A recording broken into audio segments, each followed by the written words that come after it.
Now, it's a festival season. There are lots of orders, deliveries, lots of OTPs getting exchanged, but so are digital frauds and scams. So today on day 5 of our festival series, we want to bring your information about the latest digital fraud doing the rounds, so you can stay aware and there is no dampener this Diwali. Now, you might have seen several of these all around you. Scams that have been happening, job openings on social media apps, jobs that will take you abroad. These are jobs mainly focused on the young people looking for high-paying jobs like data entry, customer service, digital marketing as well. They're all the buzzwords, only to land up in a different country, passport confiscated, forced to perform cyber crimes from a foreign land. And this is a new kind of fraud called digital slavery. Right. Digital slavery. It's in fact a type of trafficking, and it typically targets people from Bangladesh, from India and from Nepal for the obvious reason. These are people who are often more susceptible, largely because of higher rates of unemployment in these countries and what looks like lower cost of living, higher employment that these countries seem to offer, the countries in the southeast region. Now, the numbers, if you just take a look, are astonishing. And remember, this is a larger problem that we discuss often on TBC. If you just take a look at the numbers, India already faces a significant challenge from cyber-related fraud. We'll pull up a number there. 1,750 crores has already been siphoned off in just the first few months of 2024 in cyber-related frauds. Another number for you. According to the Ministry of Home Affairs, between Jan 2022 and May 2024, so that's a little more than 2 years, more than 29,000 Indian nationals have gone missing in Southeast Asia. And what a new report believes is that many of this 29,000 are believed to be trapped in different kinds of cyber slavery.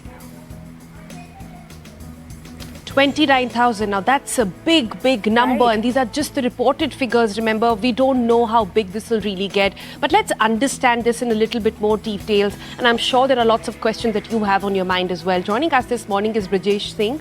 He's a Special Secretary to Maharashtra CM and has written a book on Cloud Chariot, that's also just come out. In a few moments from now, we'll be joined by Kanishk Kaur. He's a cyber security expert. Mr. Singh, take us through a few more details here. We're looking at not just a one-time fraud, but a syndicate here.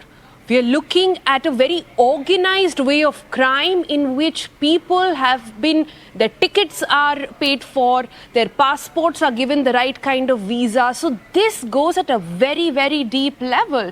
What more can you tell us about how this operates and which countries are people being taken to? This is bizarre, ironic and complicated.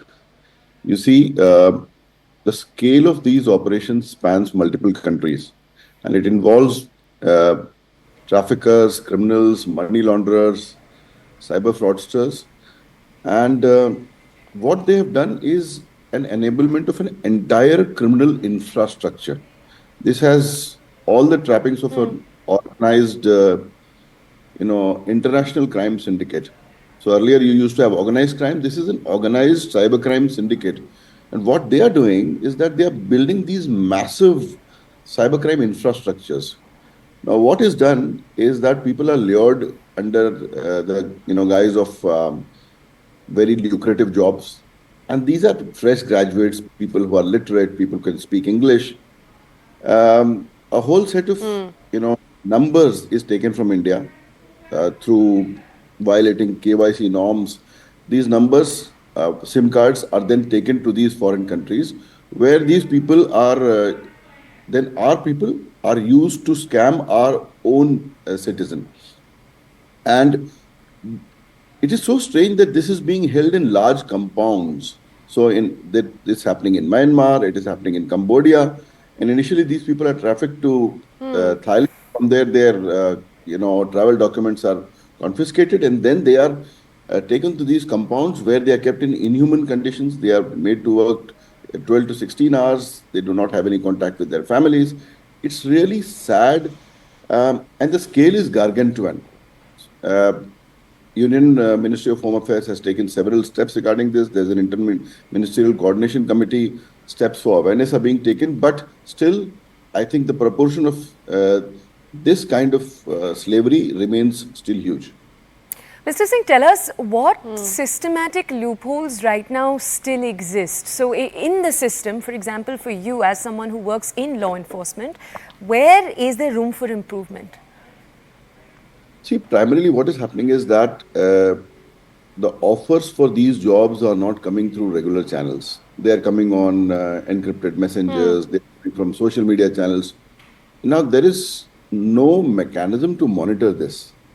And you see, the cyberspace is always a delicate place to monitor because it's a question of rights versus, freedoms. And also the capability and capacity of agencies to monitor such a huge space. So I don't think that there is any monitoring like this going on wherein you are able to sift these messages and find out what is happening, where people are being lured with false jobs. Uh, and hence, due to this anonymity, it becomes very, very difficult to find out or prevent when these offers are being made. Once this is being done, there is also a layer where legit businesses are being used. So, travel agents or people who facilitate visa or people who facilitate money transfers, all this is legit. But these legit businesses are being used for these nefarious purposes. So the very anonymity makes it very, very Yeah. difficult. Also, it is in guise of legit business. And they are using very professional looking services. So interviews are conducted by people who appear to be very, very legit. And this all is okay till the person is transported to Thailand. Then, the horror starts where their passports and travel documents are confiscated and just they are whisked away to Thailand. So it's difficult to prevent because there is anonymity, there is jurisdictional arbitrage, and it is happening, at the level of individuals. So unless and until somebody reports, it's difficult to find out and prevent.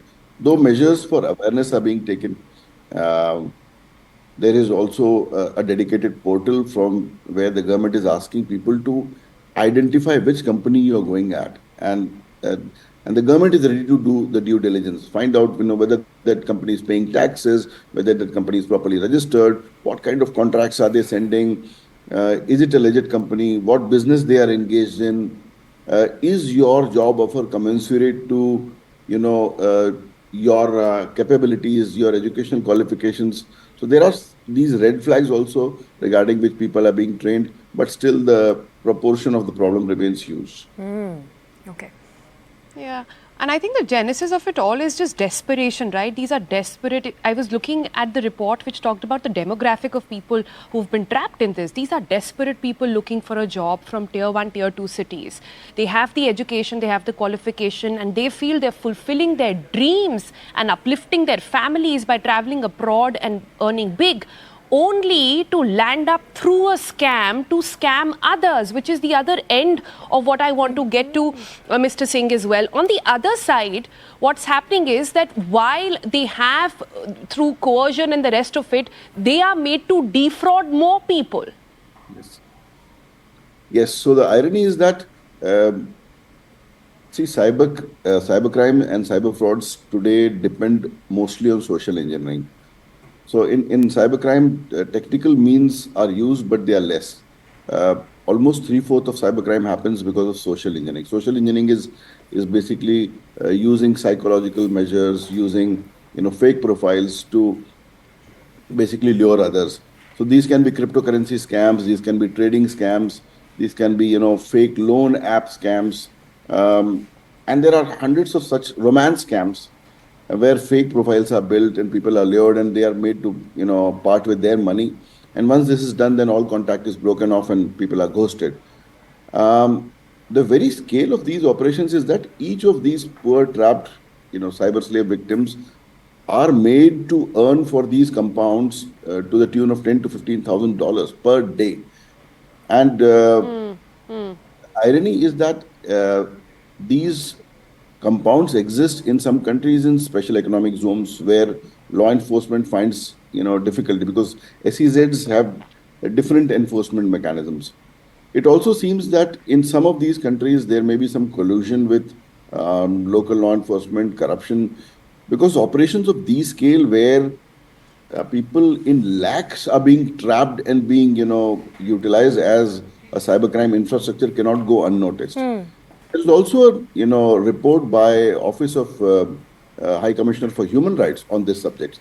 And if you look at this, it talks about lakhs of people being trapped in Myanmar and in Cambodia and in also Laos. So I believe that there is enough evidence now that this is of a large scale. There needs to be an international crackdown on this, and sooner the better.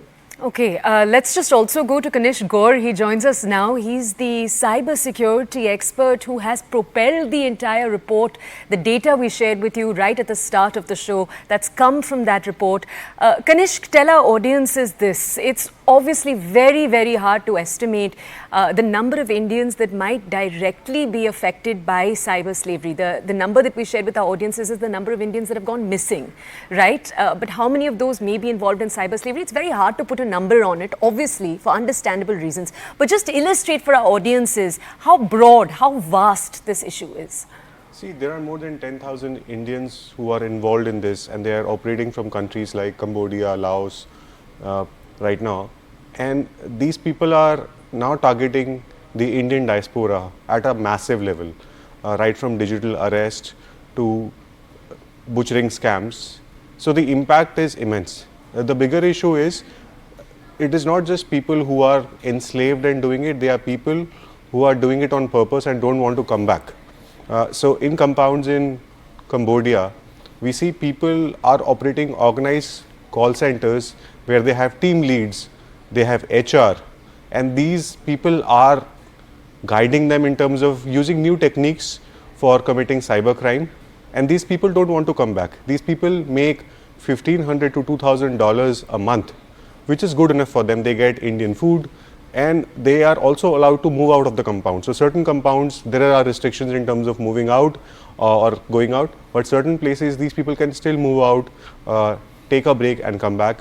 So it's not that there are people who are enslaved and are doing it, pushed into it. There are people who are happy and doing it. So a lot of people today get paid. So social media influencers today get paid to do this, and sending people to these countries, and it is happening openly through social media platforms like Facebook. So one can look for jobs on Facebook in Cambodia. One can look for Telegram channels where you will find tremendous jobs, and they are openly telling that they are targeting people in India and in the US and in the UK, and they can join them, and they are telling that this scam is a cyber scam, particularly focused on cryptocurrencies and non-fungible tokens. Okay.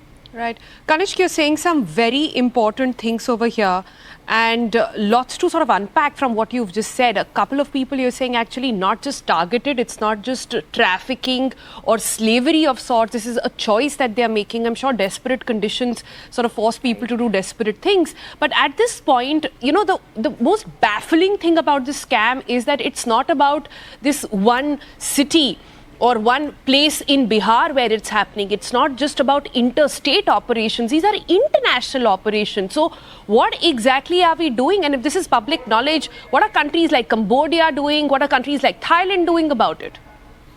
So there have been crackdowns by countries like China because they were also targeting China.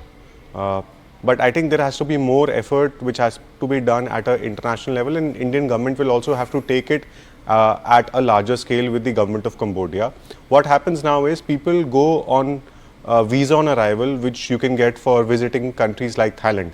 And then there are buses which are set up by these threat actors where people will go by road to Cambodia and then join a gang where they'll be trained to commit cybercrime, told how they need to commit cybercrime. They're actually today looking for female models who could be used for sextortion.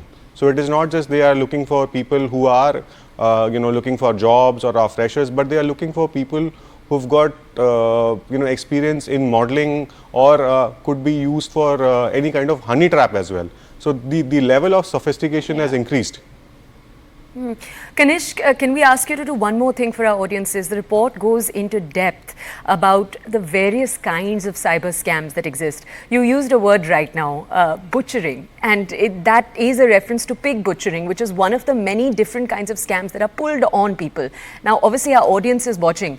Just from the awareness perspective, lay out for our audiences the different kinds of cyber scams that are taking place, that can take place, and how they can prepare themselves.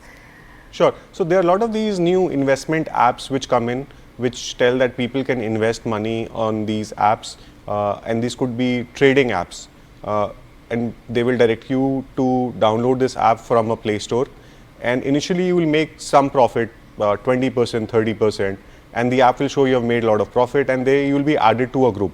Now the other people in the group are conspiring to commit this fraud. So you will see the other people are making money, but as soon as you make profit once or twice, you will be forced to put in more money. As soon as you put 2.5 lakh, 5 lakhs, 7 lakhs or 10 lakhs, you will not be able to withdraw the amount.